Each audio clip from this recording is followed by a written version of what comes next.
कहानी है। ये बड़ी पावन पवित्र कहानी है। आज की जो कहानी है वृंदावन की चींटी की कहानी है। प्रिय दर्शकों, ये कहानी बड़ी प्रेरणादायक है और बड़ी मोटिवेशनल है। दर्शकों, इस कहानी के बारे में ऐसा कहा जाता है कि जो लोग इस कहानी को जिस घर में सुनते हैं उस घर में श्री बांके बिहारी श्याम की असीम कृपा होती है, राधा रानी की असीम कृपा होती है। उन लोगों के जीवन से सभी प्रकार के विकार दूर हो जाते हैं और बहुत जल्द उन लोगों का भाग्य उदय हो जाता है। उन लोगों के जीवन से गरीबी कोसों दूर चली जाती है। प्रिय दर्शकों, आज की कहानी बड़ी मोटिवेशनल है और बड़ी प्रेरणादायक है। हर व्यक्ति के जीवन को तारने वाली कहानी है, इसलिए वीडियो को अंत तक देखें। वीडियो शुरू करने से पहले जो लोग हमसे नए जुड़े हैं वो लोग हमारे चैनल को सब्सक्राइब करें, बेल आइकन ऑन करें, अच्छे कमेंट किया करें ताकि हर आने वाले वीडियो का नोटिफिकेशन सबसे पहले आपको मिले और प्रिय दर्शकों आप उसका फ़ायदा उठा सकें। शुरू करते हैं प्रिय दर्शकों आज की प्यारी सी कहानी, ये प्यारा सा वीडियो। प्रिय दर्शकों, एक बार एक संत वृंदावन में गए और वृंदावन में कुछ दिन घूमे फिरे, दर्शन किए और जब वापस लौटने का मन किया तो सोचा कि भगवान को भोग लगाकर और कुछ प्रसाद लेता चलो। यही सोचकर अब वो संत सबसे पहले वृंदावन की परिक्रमा करता है। संत परिक्रमा लगाने के बाद संत ने रामदाने के कुछ लड्डू खरीदे और मंदिर गए, प्रसाद चढ़ाया। प्रिय दर्शकों, प्रसाद चढ़ाने के बाद आश्रम में आकर के सो गए। सुबह ट्रेन पकड़नी थी। सुबह प्रातःकाल ही उस संत की ट्रेन थी।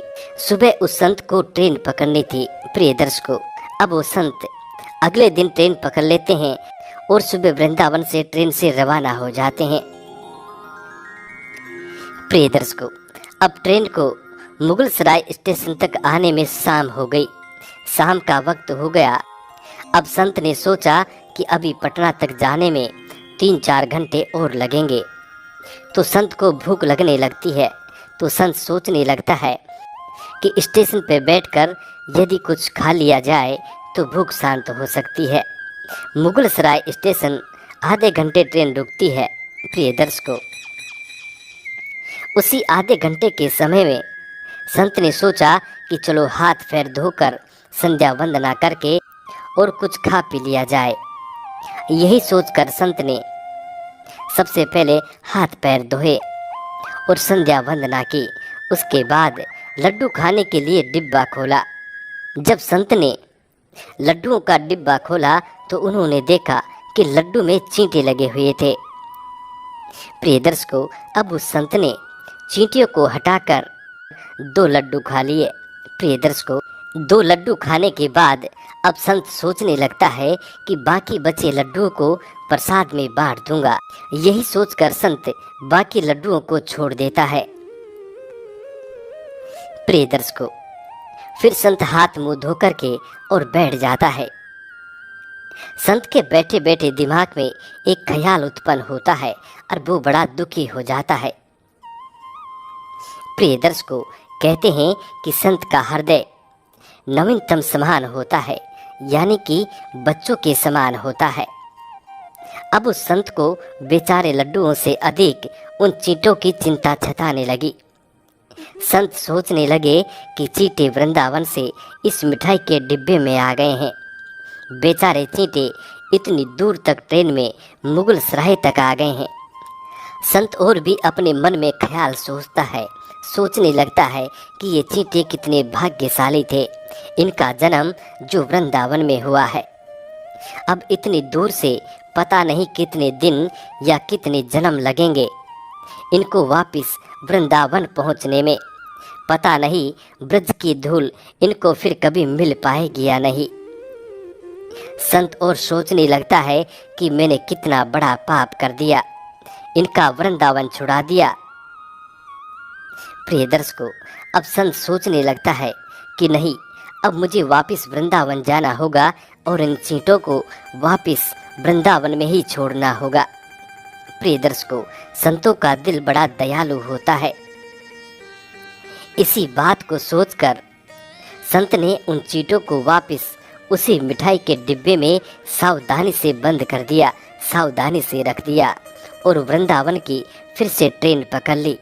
प्रिय दर्शकों, अब ट्रेन में बैठकर वापस वो संत वृंदावन को आ जाते हैं और वृंदावन में आकर के उसी मिठाई की दुकान के पास संत ने डिब्बे को धरती पर रखकर और हाथ जोड़ लिए और संत हाथ जोड़कर कहने लगे कि हे प्रभु, मेरे भाग्य में नहीं कि मैं तेरे ब्रज में रह सकूं।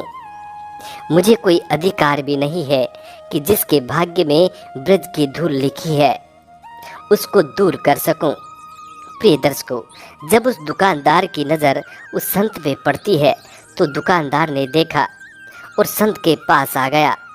संत के पास आकर के संत से कहने लगा कि महाराज, यदि मिठाइयों में चींटे लग गए हैं तो कोई बात नहीं है, आप दूसरी मिठाई तुलवा लो। प्रिय दर्शकों, तब संत ने कहा कि भैया, मिठाई में कोई कमी नहीं है, मैं तो अपने गुनाहों का, अपने दुष्कर्मों का प्रायश्चित कर रहा हूँ, क्योंकि मेरे हाथों से पाप होते होते रह गया है, उसी का प्रायश्चित कर रहा हूँ। प्रिय दर्शकों, तब दुकानदार उस संत से पूछने लग जाते हैं कि महाराज, आपसे ऐसा कौन सा गुनाह हुआ है, कौन सा अपराध हुआ है, कौन सा पाप हुआ है। तब संत उस दुकानदार को वो सारी बात बता देता है। प्रिय दर्शकों, दुकानदार ने जब सारी बात जानी तो उस संत के पैरों के पास बैठ गए और भावुक हो गया। उधर दुकानदार रो रहा है, उधर संत की आंखें गीली हो रही थी।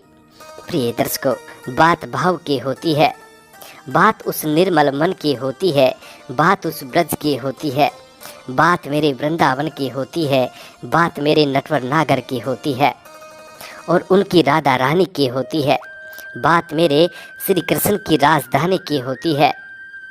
बूझो तो बहुत कुछ है, नहीं तो बस एक पागलपन है, बस एक कहानी है। प्रिय दर्शकों, अब वो संत उन चींटों को छोड़कर फिर से वापस ट्रेन पकड़ता है और अपने आश्रम के लिए, अपने घर के लिए रवाना हो जाता है। प्रिय दर्शकों, अपने आश्रम पे जाकर कुछ दिन रुकता है और फिर उसका मन उच्चाटन हो जाता है। अब वो संत फिर से वृंदावन आता है और वृंदावन में आकर के चींटियों को दाना डालना शुरू करता है, चींटियों के साथ अपना जीवन व्यतीत करता है और राधे राधे का नाम जपता है। प्रिय दर्शकों, आज की ये कहानियाँ समाप्त होती है। इसी कहानी के अंत में, इसी कहानी के साथ एक छोटा सा नियम भी बताया गया है। ऐसा कहा जाता है कि घर में ये नियम बनाना बहुत ज़रूरी होता है। जब भी आप घर से बाहर निकले तो घर के मंदिर के पास 2 घड़ी खड़े रहकर ईश्वर से प्रार्थना करनी चाहिए कि प्रभु चलिए, आपको हमारे साथ रहना है। ऐसा ईश्वर से बोलकर ही घर से निकलना चाहिए, क्योंकि आप भले ही लाखों की घड़ी पहनते, क्योंकि आप भले ही लाखों की घड़ी हाथ में क्यों ना पहने हो, पर समय तो प्रभु के हाथ में ही होता है। इसलिए जब भी आप घर से निकले तो प्रभु को स्मरण करके और फिर अपने घर से निकला करें। प्रिय दर्शकों, आज की स्टोरी यहाँ समाप्त होती है। हम उम्मीद करते हैं कि आज की ये कहानी आप लोगों को बेहद पसंद आई होगी और इस कहानी से आप ढेर सारी प्रेरणाएं लेंगे। मिलते हैं प्रिय दर्शकों आने वाले नेक्स्ट वीडियो में। तब तक अपना ख्याल रखें। जी नमस्कार, धन्यवाद।